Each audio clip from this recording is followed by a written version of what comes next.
Hi, thanks for using my court coach. My name is Sarah, and I'll be your instructor today as we talk about the notice and motion to cancel or set aside support order based on presumed income. This is also known as Form FL-640. As with all our court forms, you want to fill in your identifying case caption information at the top. The next question, I guess, is when would you use this form? You would use this form if you have been subject to a child support order that was created through a local child support agency. Most likely they have served you with a summons and a complaint with a presumed amount of child support they believe you should pay. And that's usually based upon what the other parent, the custodial parent, is telling them as far as your income and your timeshare with the child. If you do not respond to that complaint in a timely manner, the court can make that presumed amount of support the actual support amount. If you later become aware of that or decide that you did not actually want to agree to that amount and you want to cancel or set aside that support order, then you can do so using this form. It just has to be filed within a year of the effective date of the first collection of support via that presumed amount. So in order to fill this form out, you would want to mark the box identifying the other party as well as the local child support agency, since they are involved in this. As far as filling in the hearing date, time, and department, this will depend on whether or not you are in a county where you need to go in person and file the motion first in order to have the clerk fill in the date, time, and department, or if you're in a county where you can call up the clerk, they will give you a date and time to write in. If that is the case, then go ahead and write that information in. Otherwise, leave it blank for now. Address of the court is going to be either the same as noted above right here, or if there's a different address where the hearing will be taking place, you can mark other and list where that location will be. This field number 2 is stating that you're asking the court to cancel or set aside the support order made in place. Field number 3 is stating that you're asking the court to issue another order because the current order is based on a presumed income different from your actual income.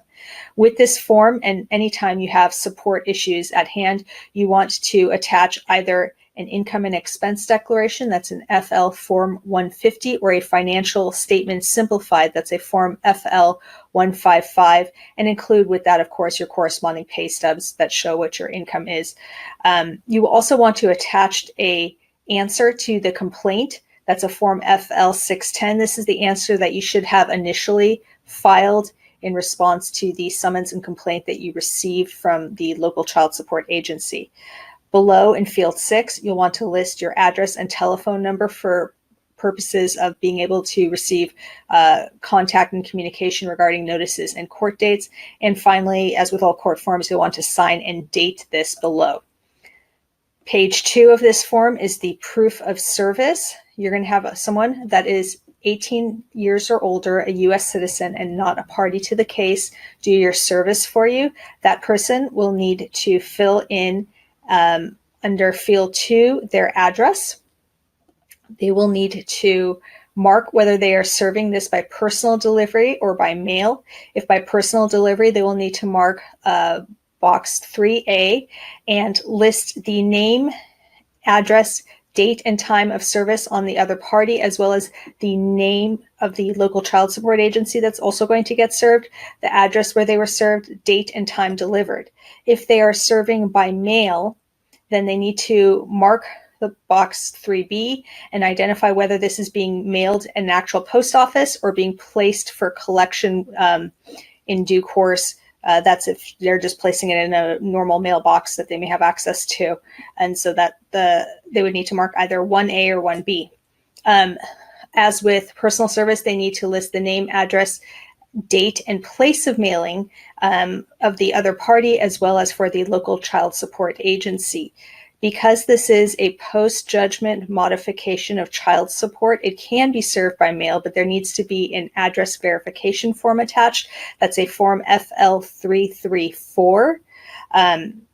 If that's being attached, then that form will suffice for verifying the address. Otherwise, 3B needs to be filled in, and there needs to be an explanation of how the address was verified. Either it's in the California Child Support Enforcement System as the current primary mailing address on file, or if not, then you need to explain how you know that this is the current address of the opposing party.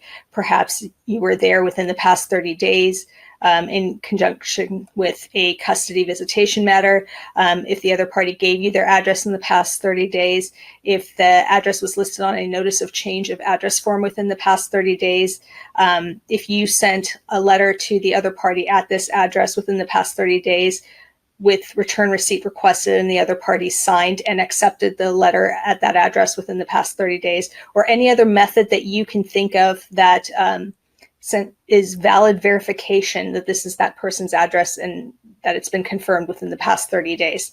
If there's some other method of service, maybe electronic service is agreed to, something like that, then you would need to identify that in 3C. And have your process server sign and date this form, and then you can go ahead to the courthouse and file it. If you're serving this prior to getting a hearing date or getting a file stamped copy by the court, that's fine. I would just also serve a file stamped copy afterwards just to cover all your bases. So I hope you found this helpful. Good luck.